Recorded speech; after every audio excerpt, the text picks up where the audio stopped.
Vamos a continuar con nuestro estudio de la primera carta a los Corintios. Ya vamos a nuestra séptima entrega hoy. El tema de hoy es una sana interacción.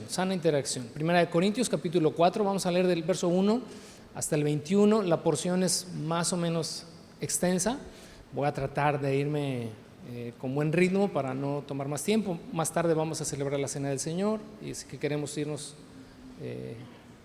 con calmita y hacer todo lo que hoy nos haga falta. Pero, pues bienvenidos. Y vamos a considerar esta porción de sana interacción y sana interacción en relación a cómo debemos funcionar como iglesia, como comunidad, entre aquellos que presidimos o aquellos que presiden comunidades de fe y quienes nos congregamos en una iglesia o en una comunidad de fe como esta.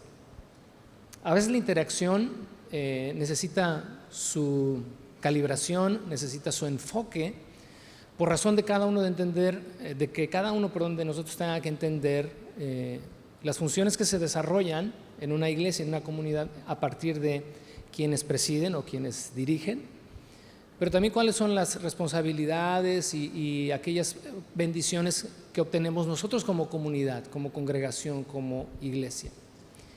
Hace tiempo, quiero comenzar con esto, con un ejemplo. No voy a citar quién, no está la persona acá desde hace mucho tiempo, pero hace algunos años un joven estaba pues en esta etapa de querer hacer las cosas bien. Se acercó con tu servidor porque quería reformar su vida, quería alinear su relación con Dios, íbamos muy bien, y en algún momento alguien me refirió que había tenido una situación ahí cerca de su casa con algunas cosas que creo que ameritaban el llamarle y el reconvenirle que cambiara actitudes y conductas. Y entonces llegó a la oficina de tu servidor y en esta plática le dije: oye, supe que pasó esto y esto y esto y esto, y sí me gustaría que platicáramos al respecto. Y su primera respuesta fue: pastor, le pido que no se meta en mi vida privada. Y le dije: no me estoy queriendo inmiscuir en tu vida privada, es un asunto, ¿verdad?, que creo que compete a ti como creyente, pues dar un buen ejemplo ahí en tu colonia, etcétera, porque pasó esto y esto y esto, y pues es mi obligación y mi responsabilidad hablar contigo. Y me dijo: sí, pero no, esas son cosas personales y creo que ahí usted pues no tiene vela en el entierro, en pocas palabras. Y le dije: bueno, pues está bien. Entonces nada más le dije: te quiero decir que a partir de hoy pues no me consideres a mí como tu pastor. Puedes congregarte, claro, la iglesia es un lugar público, está abierto para todos, pero no te consideres como parte de la iglesia en cuanto a la responsabilidad que yo ejerza sobre ti. Entonces dijo: ay, o sea, me está diciendo, así se puso acá medio alebrestado, ¿no? Me está diciendo que ya no tengo pastor. Le dije: pues no, pues es que no lo tienes, porque tener a alguien supervisando tu vida pues le da el derecho de alguna manera llamarte a cuentas en cosas que ameritan llamarte a cuentas. Y pues se molestó y me dijo: bueno, pues gracias, hasta luego. Le dije: pues lo lamento. Al tiempo regresó, se disculpó y todo bien. Pero esa experiencia llamó mi atención y despertó mi observación a lo largo de los años en cuanto a cuál tendría que ser la interacción o cómo debe funcionar, ¿verdad?, el liderazgo. Liderazgo, no me gusta esa palabra, pero ese término, pero bueno, aquellos que presidimos comunidades de fe o iglesias, y la iglesia en cuanto a sus pastores. Y esta porción de hoy, no sé, pero me llama la atención enfocarla a partir de ahí, porque nos presenta un modelo, creo que un modelo saludable, a partir del cual todos pudiéramos entender cómo desarrollar una sana interacción entre quienes presiden y entre aquellos que son presididos. Porque hay una pregunta que surge aquí: ¿hasta dónde? Y el hasta dónde es como que lo que habría que subrayar. ¿Hasta dónde un pastor puede intervenir en la vida de una persona, o en este caso de un congregante o de alguien que pertenece a una iglesia? En ese sentido, para muchos ya los pastores se han vuelto como una figura, solamente una figura representativa. Es decir, es aquel a quien o a quienes vemos que van delante y ahí están bien. Mientras administren bien y mientras desarrollen, ¿verdad?, la liturgia y todo eso lo hagan bien, hasta ahí vamos bien. Debe cumplir con todas sus funciones como pastor, como alguien o como personas, ¿verdad?, que se encargan de que todo vaya en orden.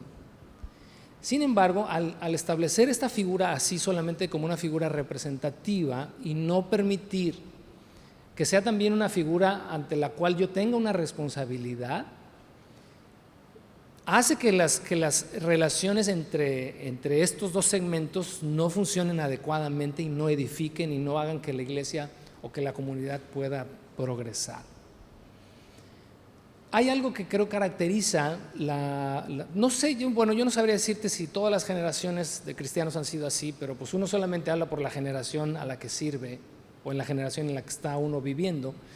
Pero estas generaciones, la iglesia contemporánea se caracteriza por algo. Las personas no estamos muy dispuestas, muy abiertas a que alguien nos exhorte, a que alguien nos llame la atención o a que alguien reconvenga en nuestras vidas algo que no esté bien. Obviamente estamos hablando de cosas que se salen del marco de la palabra de Dios. Y veo cómo esta misma dinámica que se desarrolla últimamente en los hogares, en los que los padres ya no saben cómo llamarle la atención a los hijos, porque los hijos te la reviran, los hijos te rezongan, ya el límite en cuanto al respeto es como que se perdió, esta línea ya no está muy clara y le hemos llamado a esta la generación de cristal.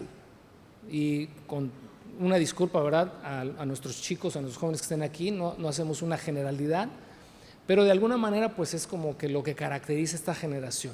No le puedes decir algo porque se truena y dices, no hombre, si mi papá me hubiera hablado así, pues yo feliz y encantado, ¿no?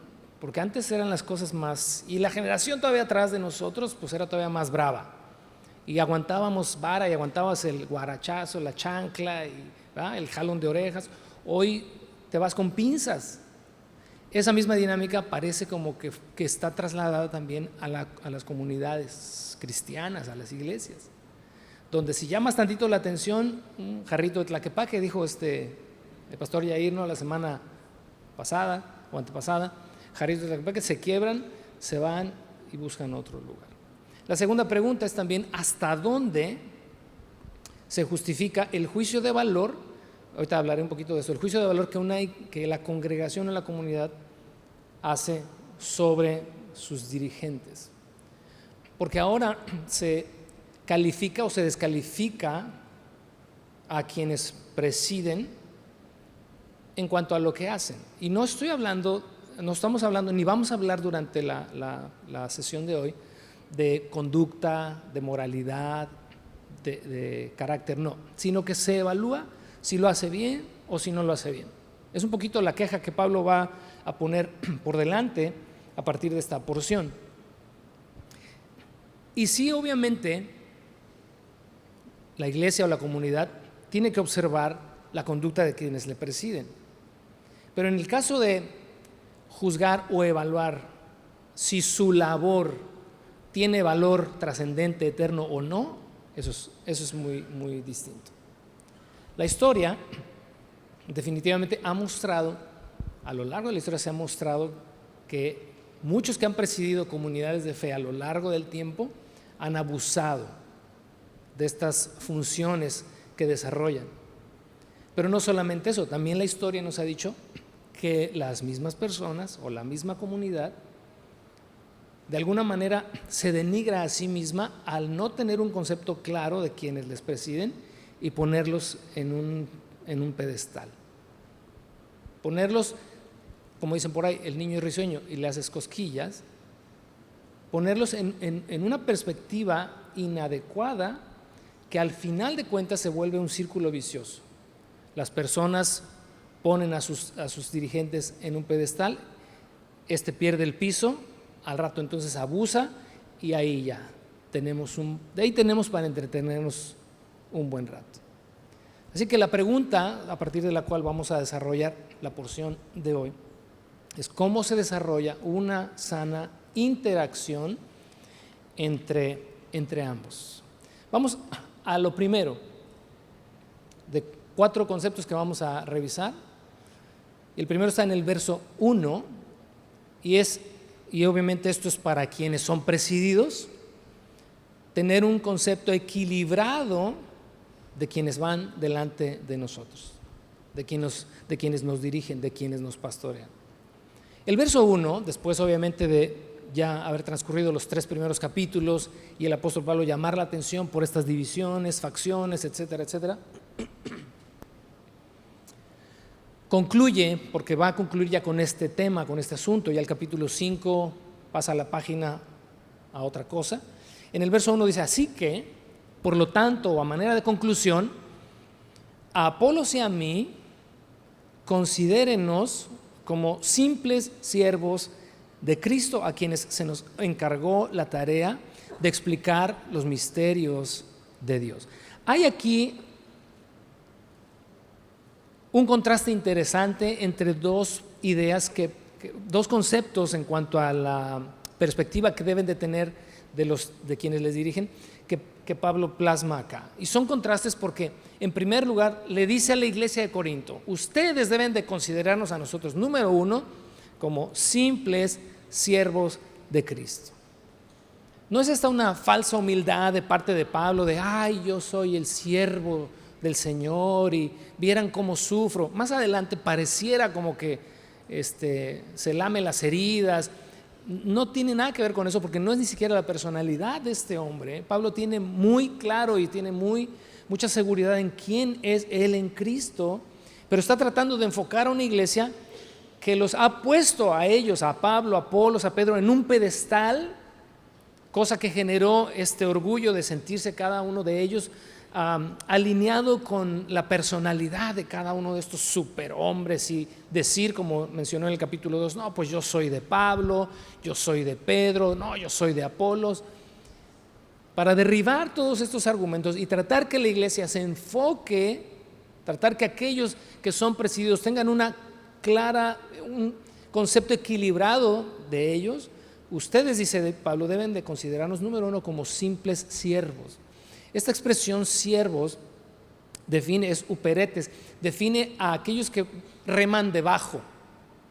Siervo es remar debajo. Está media extraña la expresión, pero era el término que se le daba a aquellos que en estas barcazas romanas remaban en la parte de abajo. Has visto las películas, ¿no? Aquellas donde van abajo los esclavos remando y ahí va un capataz azotándolos en la espalda y estos reman y reman y el capitán arriba.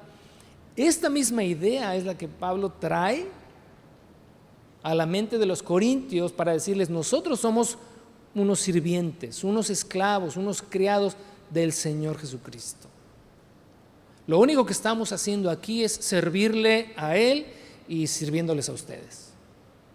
No estamos en una posición más alta que ninguno.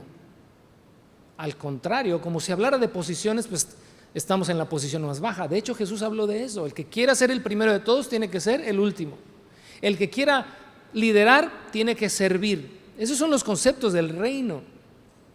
Y esos son los conceptos que debe tener claro no solamente aquel que preside. Obviamente es el primero que debe tener clara su identidad de quién es. Estamos aquí para servir. El asunto acá no es, sí aplicaría, pero como no es el problema que Pablo tiene, apunta a la percepción equivocada que la misma iglesia tiene de aquellos que los presiden. Hey, no nos pongas, como Pablo diciendo, no nos pongan en un pedestal.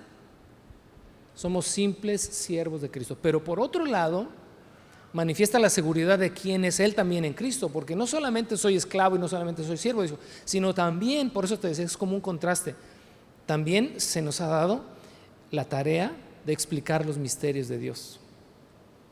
Son como si fueran 2 cosas así como diametralmente opuestas, porque por un lado dice somos unos criados, somos unos esclavos, somos los que reman debajo, pero también como diciendo pues sé quién soy en Cristo, se me ha dado la tarea, la mayordomía, si fuéramos un poquito más apegados a la expresión original, la mayordomía, es decir, la administración de los misterios de Dios. Por eso la Nueva Traducción Viviente lo interpreta o lo traduce así: explicar los misterios de Dios. No es cualquier cosa, dijera Pablo, lo que nosotros hacemos, pero no porque en nuestras funciones desarrollemos cosas que son, wow, a los ojos de muchos tal vez como, órale, el Pablo es otra onda. No, el Apolos es un orador increíble. No, Pedro tiene un poder impresionante.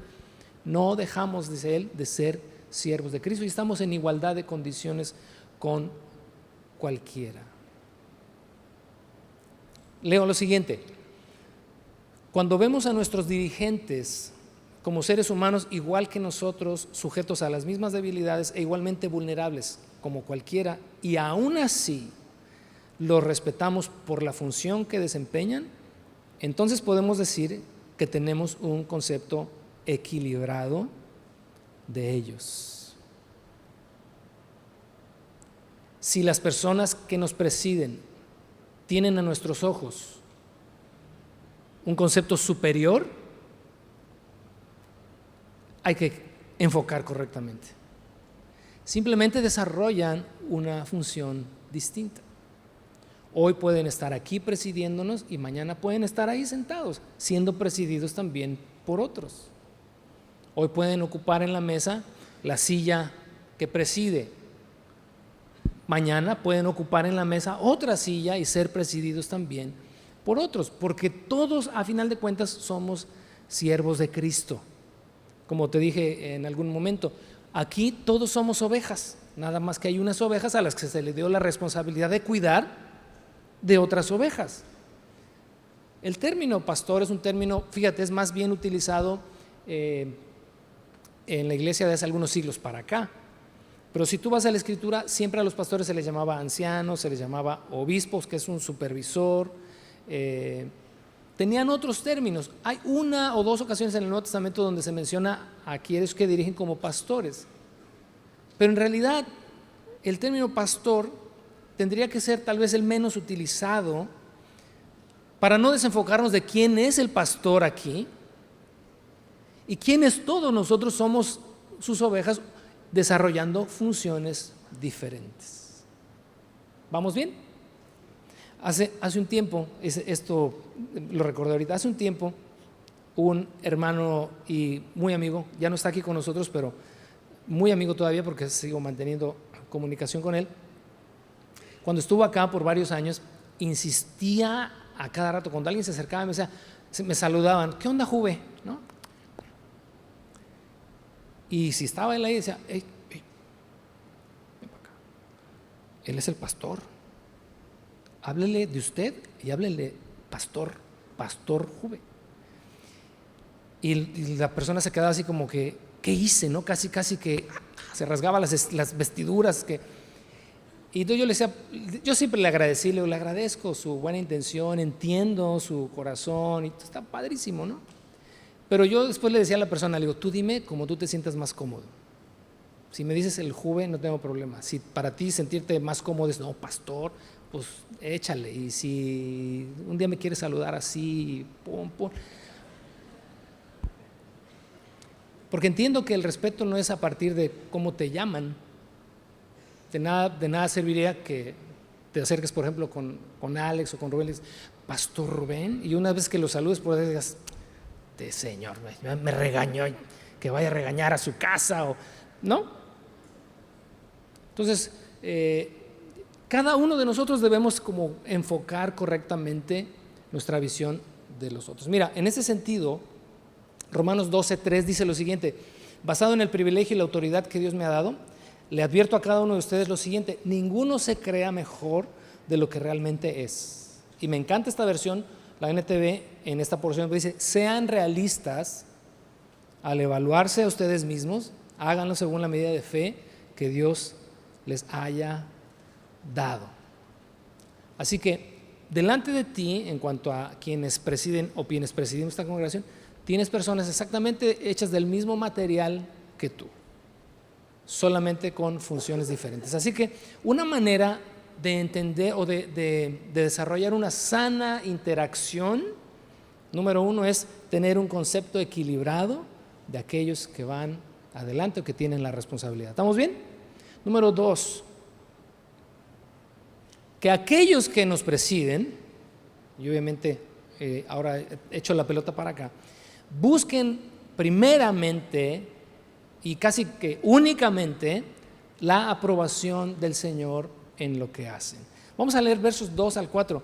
Dice, ahora bien, alguien que recibe el cargo de administrador debe ser fiel. En cuanto a mí, dice Pablo, me importa un cacahuate. Me encanta esta versión, pero ahorita vamos a ver en qué sentido lo dice. Me importa muy poco cómo me califiquen ustedes o cualquier autoridad humana. Ni siquiera confío en mi propio juicio en este sentido. Tengo la conciencia limpia, pero esto no demuestra que tenga yo la razón. Es el Señor mismo quien me evaluará y tomará la decisión.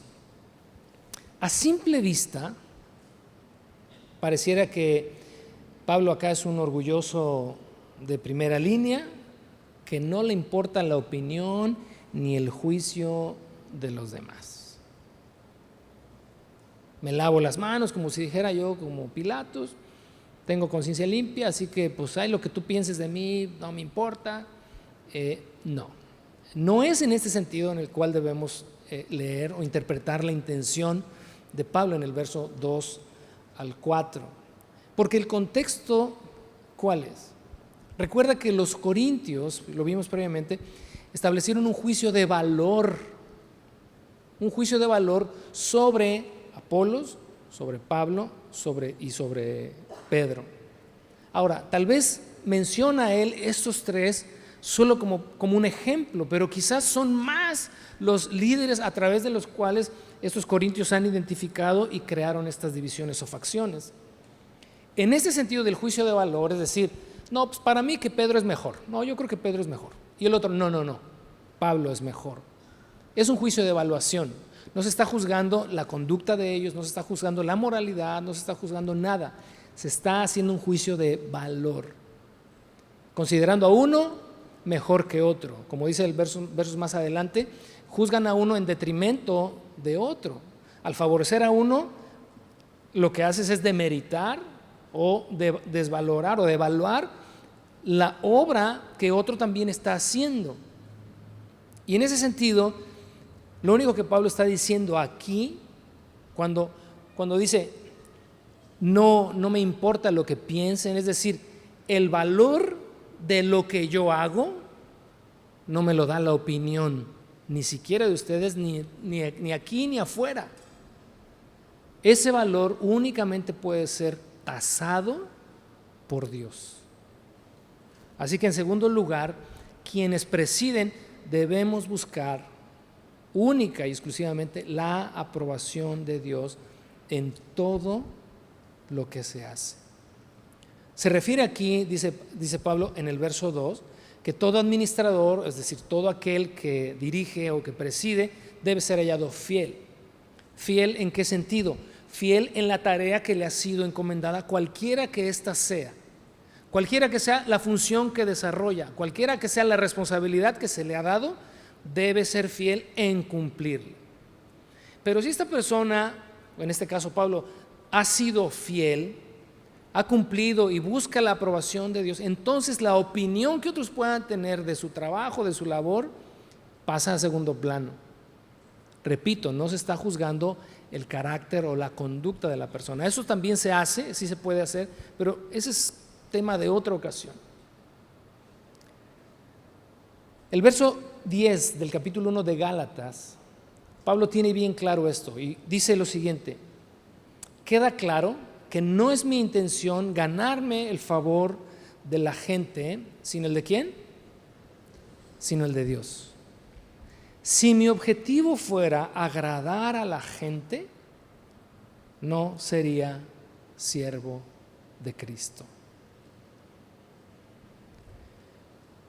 Hace mucho tiempo alguien me dijo lo siguiente, cuando recién empezábamos: ponte como las tortugas, ponte una caparazón y que se te resbale todo lo que digan o lo que piensen de ti. A mí se me hizo un poquito como exagerado, ¿no? Pero ¿sabes qué? Con el tiempo, pues más o menos como que ya la traigo bien puesta. Porque es cierto, ¿no? Como dicen por ahí, no eres monedita de oro, ¿va? Para caerles bien a todos. Pablo experimentó eso y uno diría, no, si yo estuviera en los tiempos de Pablo, él sería para mí el non plus ultra. Pues no, en su tiempo otros figuraban, otros tenían mayor preeminencia en la percepción de la iglesia que él. Apolos, Pedro o cualquier otro pudo haber tenido mayor importancia en su perspectiva que la que pudo tener el apóstol Pablo. Y entendió, creo, pues lo que muchos hemos aprendido o hemos entendido a lo largo del tiempo, que si tu prioridad es agradar a Dios en la labor que desempeñas, te vas a equivocar, claro. Tomarás malas decisiones, por supuesto. O sea, sí. Pero no podemos basar nuestro desempeño o que se califique el valor de nuestra obra en base a la opinión de alguien más. Pero también es interesante aquí que no puedo confiar ni siquiera en mi propia autoevaluación. Fíjate lo que leímos ahora, en el verso 3 al final, dice, ni siquiera confío en mi propio juicio en ese sentido. Te vuelvo a recordar, no está diciendo Pablo, no confío en mi propio juicio en la generalidad de mi vida. No, hay cosas que creo que son muy obvias o muy claras en lo que uno debe de tener presente de su propia vida, pero en ese sentido de la obra que una persona que dirige realiza, dijo, yo no me puedo ni siquiera calificar a mí mismo, porque yo me puedo poner un check, y bien, pero el que evalúa, dice, es el Señor. Yo puedo suponer, cualquiera de nosotros podemos suponer que estamos haciendo las cosas bien, pero así como la iglesia no tiene la facultad ni la capacidad de juzgar o evaluar la obra del que le preside, tampoco el que preside tiene la capacidad de evaluarse a sí mismo. El que me evalúa, dice Pablo en el verso 4, yo tengo la conciencia limpia, o sea, que yo recuerde, pues nada me pesa de no haber hecho la tarea que se me encomendó, de no haberla hecho, pero aún esto, dice, no demuestra que yo tenga la razón, dice el verso 4, es el Señor quien me va a evaluar y es el Señor quien va a tomar la decisión. Leo lo siguiente. Quien busca la aprobación del Señor, hablando obviamente de los que presiden alguna comunidad, quienes pastorean, quienes dirigen, quien busca la aprobación del Señor a su labor en el mundo, tendrá más probabilidades de salir aprobado el día del juicio que aquel que no se detiene a revisar sus motivaciones.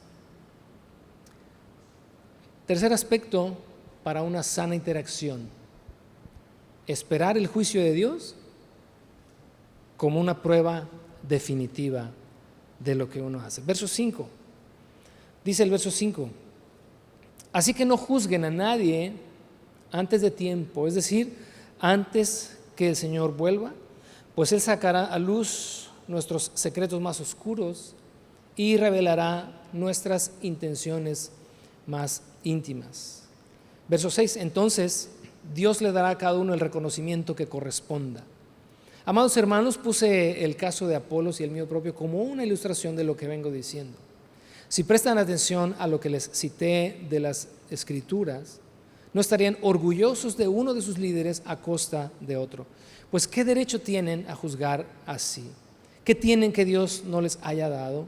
Y si todo lo que tienen proviene de Dios, ¿por qué se jactan como si no fuera un regalo? Tenemos que esperar hasta el final. No eches piedras, aguántate hasta el final. No juzgues, no evalúes, espérate hasta el final, porque al final, creo que sí, eso sí, nos vamos a llevar cada sorpresita. Y yo espero que la sorpresa que nos llevemos todos mutuamente sean favorables. ¿Y por qué digo mutuamente? La semana pasada en el capítulo 3, en el verso 13, hablamos de la obra de cada uno. ¿Te acuerdas? Pablo en ese momento se está poniendo como, bueno, yo ya hice mi trabajo de ponerle fundamento, Cristo como el fundamento de tu vida. Ha venido otro señalando a Apolos, vino y establece la estructura, te discipula, te enseña tus primeros pasos en la fe. Ahora, ¿te acuerdas? Cada uno edifique, no como Dios lo debe entender, sino ahora sí que como marca el libro. Y busca edificar con elementos que sean trascendentes. Si te acuerdas de estas triadas, ¿verdad? Las leímos en el verso 13, dice: el que edifique sobre este fundamento podrá hacer una variedad de materiales como el oro, la plata, las joyas, madera, heno y paja, pero, ¿cuál es el principio acá en el verso 13? Pero el día del juicio el fuego revelará la clase de obra que cada constructor haya hecho, el fuego mostrará si la obra de alguien tiene algún valor. Este mismo principio que se aplica a todos por igual es el mismo principio que se aplica a aquellos que presiden también. Por eso la invitación allá en el verso 5 es: hey, iglesia, no juzgues a nadie. Vuelvo a repetir, porque nuestra mente va: ¿cómo que no vamos a juzgar a nadie? O sea que si el pastor está haciendo esto y esto, los pastores están robando, no tengo que decir nada. No es aquí el tema, el juicio a la conducta o a la moral. Eso es tema de otra ocasión. Vuelvo a repetir, es el juicio de valoración. ¿Sí?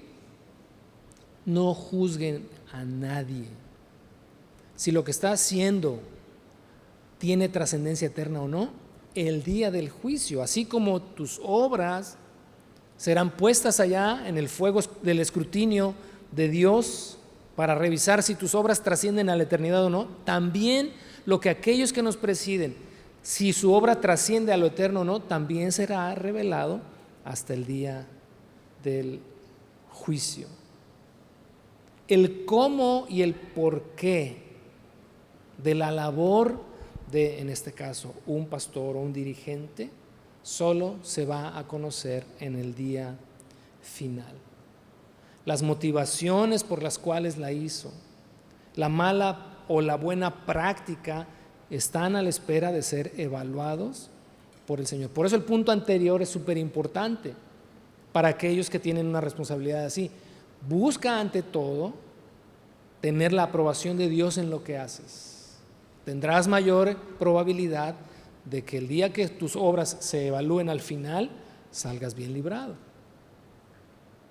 De otra manera, así como te acuerdas que te decía la semana pasada, esta gran pérdida de tal vez un creyente, alguien que pertenece a una comunidad de fe, que no edificó en su vida con cosas eternas, dice, ¿te acuerdas? Sufrirá una gran pérdida. Y te decía, ¿será que? Y esta pregunta como que nos dejó a varios de nosotros, va como aquí medios sacados de onda, de si en la eternidad estaremos conscientes de esta gran pérdida, de mi vida en la tierra, mi vida cristiana, mi vida de fe en la tierra valió un pepino.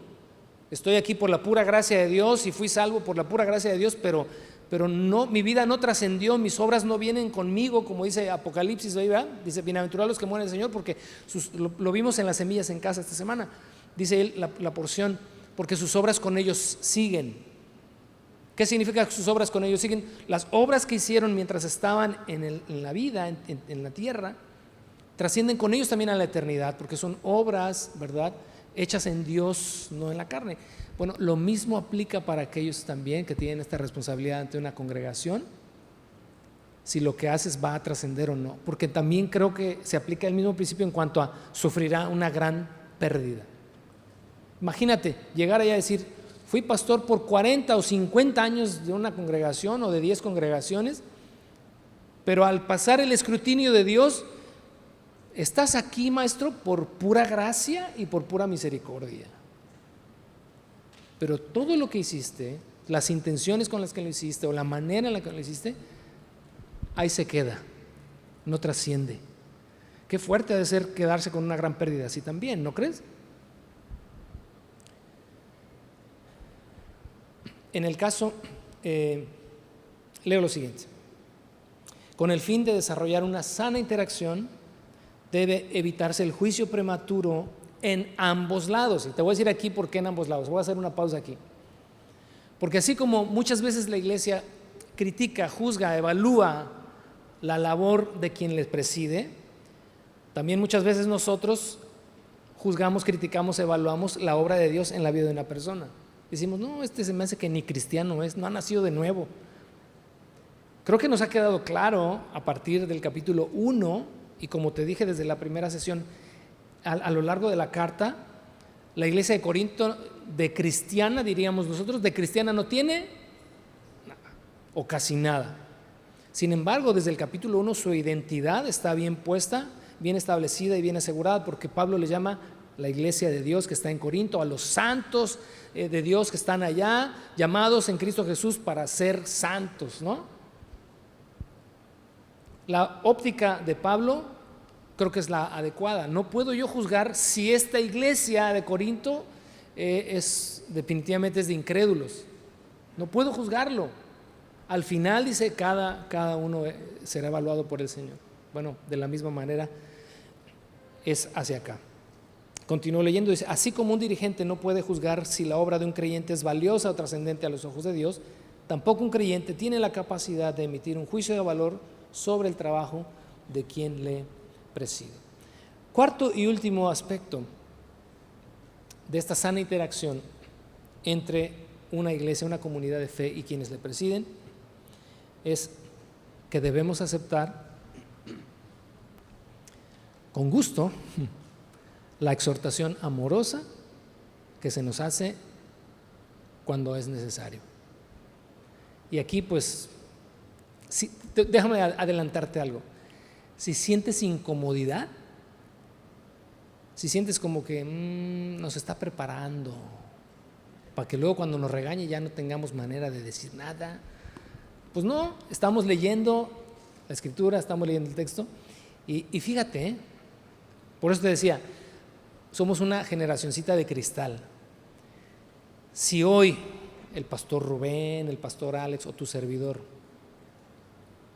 ante una exhortación, te habláramos como Pablo le habló a la iglesia de Corinto, nos quedamos nomás nosotros tres.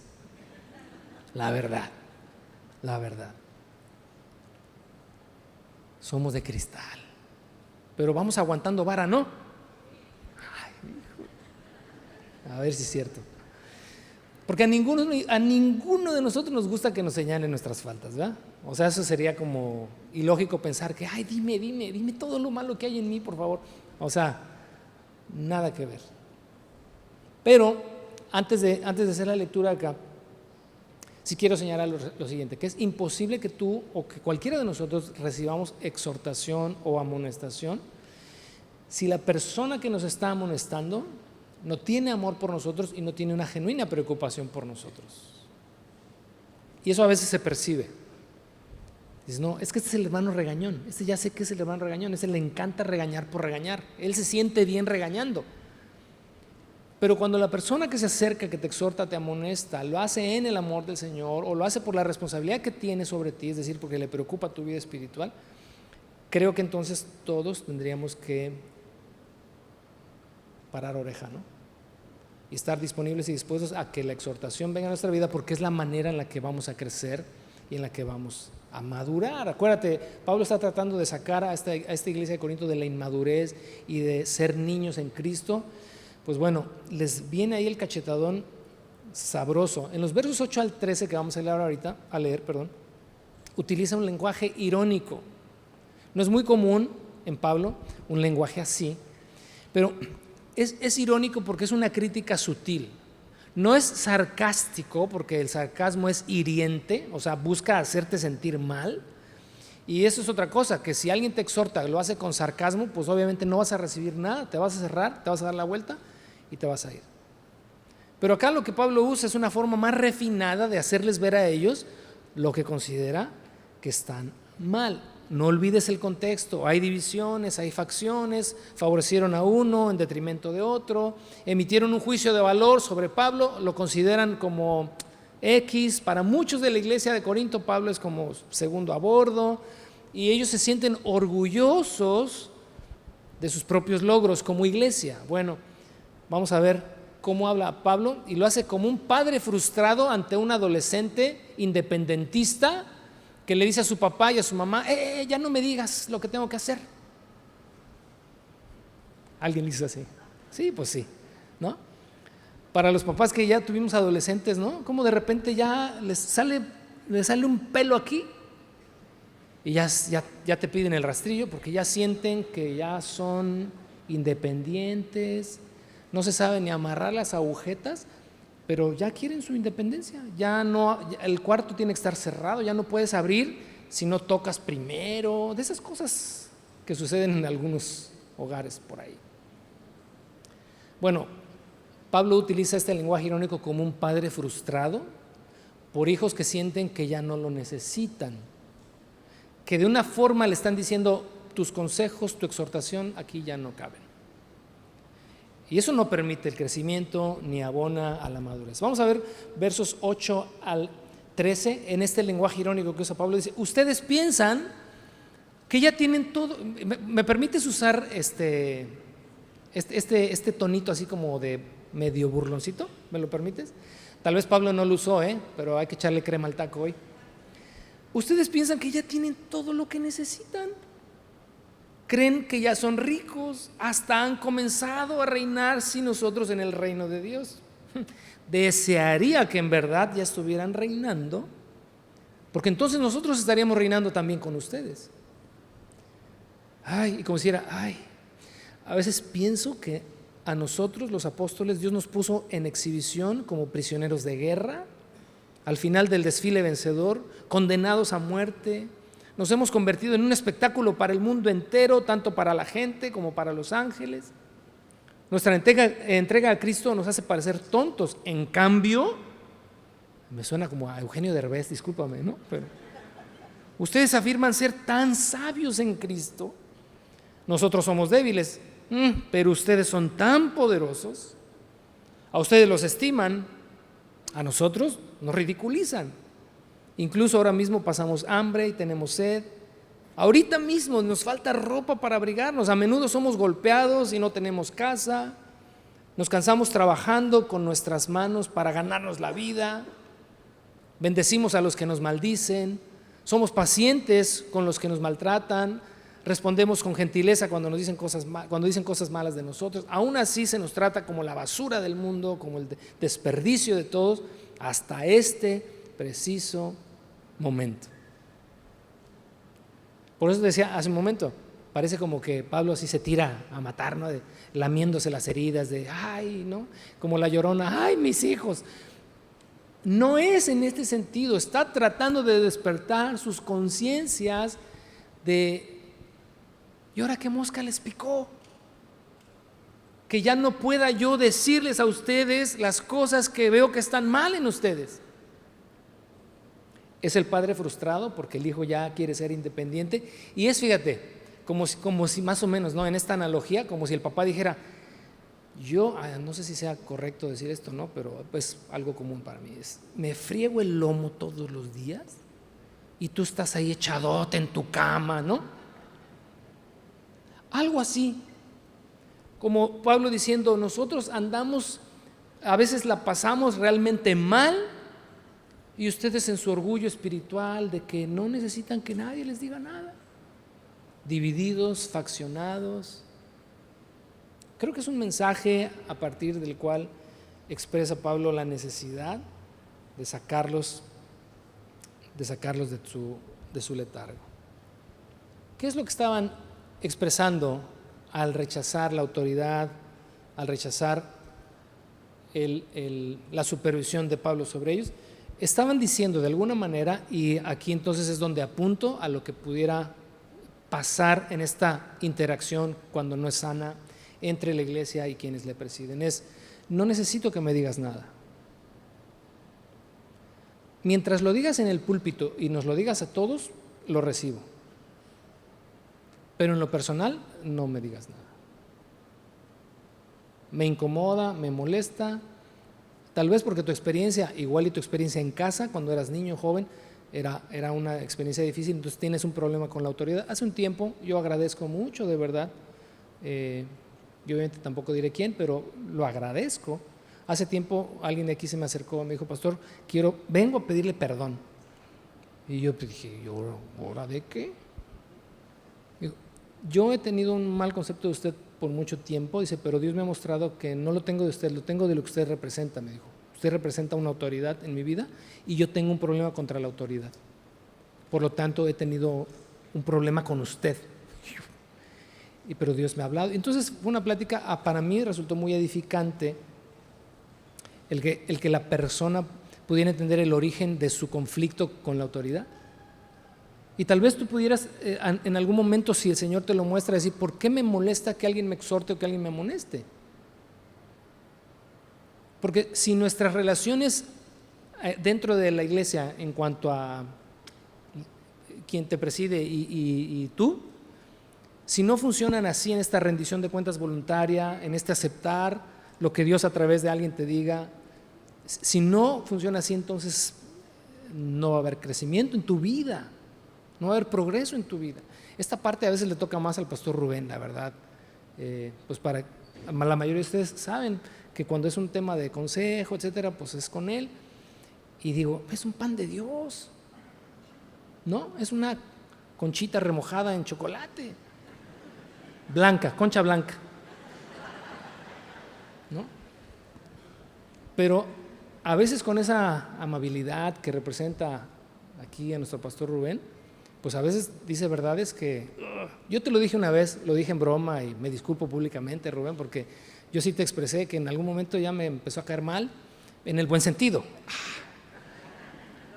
porque muchas veces me dijo lo que a mí no me gustaba escuchar, y a nadie nos gusta que nos digan lo que no queremos escuchar. Pero cuando nos oponemos a la amonestación, a la exhortación, eso no demuestra otra cosa sino nuestra inmadurez, en primer lugar, pero también nuestra arrogancia, nuestro orgullo. No quiero que me digas nada, es lo que estaban diciendo aquí. Yo puedo solucionar mis problemas, no necesito que me digas, yo ya sé lo que tengo y no necesito que me digas. En algún momento también, digo, para que sepas que te dije hace un momento, estamos hechos de la misma. Yo le dije una vez a Rubén, me quiso dar algún consejo y le dije, Rubén, nada más no me prediques, por favor, no me prediques.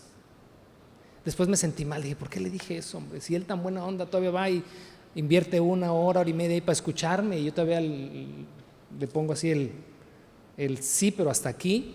Qué feo es eso, Son actitudes que demuestran inmadurez. Y lo que también decimos cuando ponemos el alto es, la ropa sucia se lava en casa. Usted lave la suya en su casa, yo lavo la mía acá.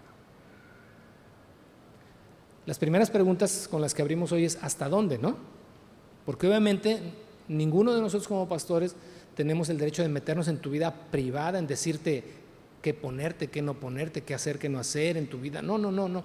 Cuando sales del parámetro de la palabra de Dios y hay cosas que reconvenirte, tenemos la obligación. La pregunta es ¿cómo lo vas a aceptar? Ahora, esto también debe darse y puede darse en ambos sentidos. Si en algún momento consideras que el pastor Rubén, que el pastor Alex o tu servidor o cualquiera de los que presidimos en otras áreas aquí necesita ser exhortado ya en cuanto a conducta, en cuanto a su carácter, etcétera, etcétera, tienes todo el derecho, porque somos hermanos en la fe, de venir y de expresar. Tienes todo el derecho de hacerlo, siempre y cuando, y tiene que ser así también en ambos sentidos, en esta sana interacción, sea en amor y en una genuina preocupación, ¿verdad? Ahora, vamos a los versos 14 en adelante para terminar, porque la ironía que Pablo utilizó versos atrás tenía como telón de fondo un amor genuino por esta iglesia. No era, por eso decía, no es sarcasmo de, ya se creen acá mucho, ¿verdad? Como cuando a veces tu papá te dijo eso, ¿no? Como que ya, pues órale, tú mantente, ¿no? Ándale, pues ahora tú paga tu gasolina. No es en este tono así mala onda. Es una ironía, ¿verdad? Sutil, pero tiene como telón de fondo el amor. En los versos 14 en adelante dice, no les escribo estas cosas para avergonzarlos o para hacerlos sentir mal. No quiero incomodarlos. No es mi finalidad, ¿verdad?, restregarles las cosas en la cara. Ya esto ya es añadido, sino para advertirles como mis hijos amados. Pues aunque tuvieran 10,000 maestros que les enseñaran acerca de Cristo, tienen solo un Padre espiritual, pues me convertí en su Padre en Cristo Jesús cuando les prediqué la buena noticia. Así que les ruego que me imiten. Por esa razón les envié a Timoteo, mi fiel y amado hijo en el Señor. Él les recordará la manera en que sigo a Cristo Jesús, así como lo enseño en todas las iglesias, en todas partes. Algunos de ustedes se han vuelto arrogantes al pensar que no volveré a visitarlos. Pero iré y pronto, y si el Señor me lo permite, y entonces comprobaré si esos arrogantes solo dan discursos pretenciosos o de verdad tienen el poder de Dios, pues el reino de Dios no consiste en las muchas palabras, sino en vivir por el poder de Dios. Verso 21. ¿Qué prefieren? ¿Que llegue con una vara para castigarlos o que vaya con amor y un espíritu amable? La paternidad espiritual que Pablo se atribuye en cuanto a esta iglesia debe entenderse en su contexto. Al haberles presentado a Cristo, al haberlos llevado a la fe por primera vez, al ser partícipe de su nuevo nacimiento, Pablo se considera en este sentido solamente como si fuera un padre espiritual para ellos. Estoy 100% seguro que Pablo entiende que Padre espiritual de todos nosotros es Dios solamente. Pero en ese sentido, por eso él afirma esta misma verdad, porque me convertí, dice el verso 15, en su Padre cuando les prediqué la buena noticia. Esta es la motivación que él tiene para llamarles la atención. Como diciendo, les vi crecer, les he visto a lo largo del tiempo, he estado preocupado por ustedes y eso me da la libertad y me da el derecho y la obligación también de reconvenirlos, de exhortarlos. Aún, dice, cuando entre ustedes hay muchos arrogantes, dice, pero aún así iré a verlos. Y al final, ¿verdad? Dice, iré a ustedes con vara para castigarlos. Obviamente no es en un sentido literal. Si Pablo tenía algo, permíteme definir la personalidad de Pablo así: era un caramelo. Era duro y dulce a la vez. Y esta característica le permitía a él hablar con firmeza, pero siempre tener la motivación correcta y adecuada al momento de exhortar el amor. Desde el capítulo 1 los ha llevado a la reflexión, al cambio de actitud. Leo lo siguiente: la responsabilidad de un creyente ante la exhortación es recibirla con sencillez de corazón, así como la de un pastor o guía es brindarla con amor y sincera preocupación por el bienestar de quien la necesite. Y como te dije hace un momento y te lo vuelvo a repetir, esta dinámica se puede dar en todos sentidos.